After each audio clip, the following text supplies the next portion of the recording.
एक राजा की बेटी थी मंदिरा। राजकुमारी मंदिरा को सुख सुविधाओं की इतनी आदत हो गई थी कि वह उनके बिना रह ही नहीं पाती थी। वह अपने पिता की बहुत लाडली थी। जब वह बड़ी हुई तो उसके पिता उसके लिए एक अच्छा वर ढूंढने लगे। एक दिन एक युवक राजा के पास आया। उसने राजकुमारी का हाथ राजा से मांगा।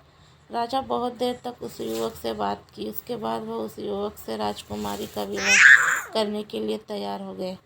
लेकिन जब राजकुमारी को पता चला कि जिस युवक से उसका विवाह होने वाला है वह कोई राजा या राजकुमार नहीं है तो उसने विवाह करने से मना कर दिया।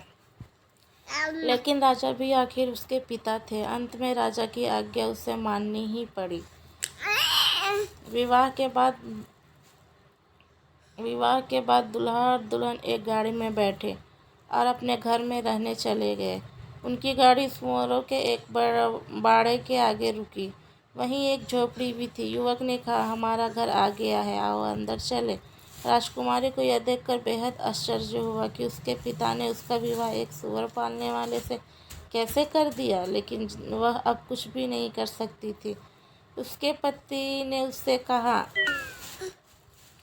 अब यही तुम्हारा घर है, कल से तुम मेरे काम में मेरी मदद करना। राजकुमारी को यह सोचकर भी घिन आता था कि उसके चारों ओर सूअर घूम रहे हैं, जबकि उसका पति आराम से वहाँ रह रहा था। धीरे धीरे राजकुमारी को सूअरों के बीच रहने की आदत पड़ने लगी। वह अपने पति की मदद भी करने लगी। कुछ महीने बीत गए। अब तक राजकुमारी घर का सारा काम अपने आप करना सीख गई थी, बल्कि उसे यह सब करने में मज़ा आने लगा था। एक दिन अचानक उसका पति उससे बिना कुछ कहे कहीं चला गया।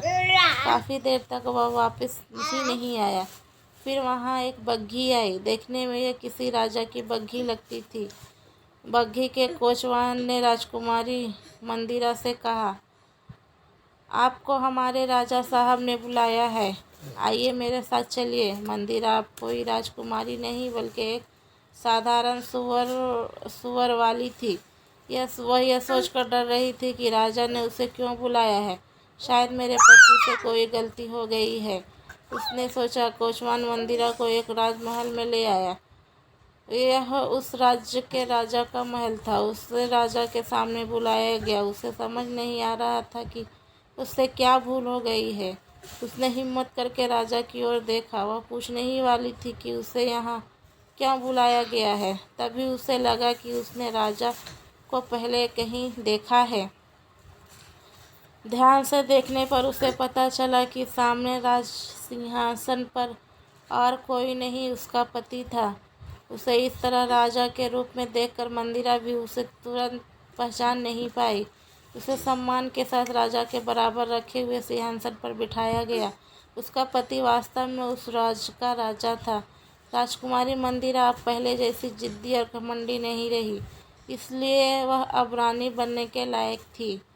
अब वह समझ गई थी कि कोई भी काम छोटा या गंदा नहीं होता, यदि आप चाहे तो हर परिस्थितियों में खुश रह सकते हैं। दोस्तों, आपको ये कहानी कैसी लगी? उम्मीद करती हूँ अच्छी लगी होगी। अगर अच्छी लगी है तो कमेंट्स में ज़रूर बताएं और हमारे चैनल को सब्सक्राइब करें और अपने दोस्तों के साथ शेयर करें और हमारे चैनल को प्लीज़ प्लीज़ प्लीज़ सब्सक्राइब करें। धन्यवाद।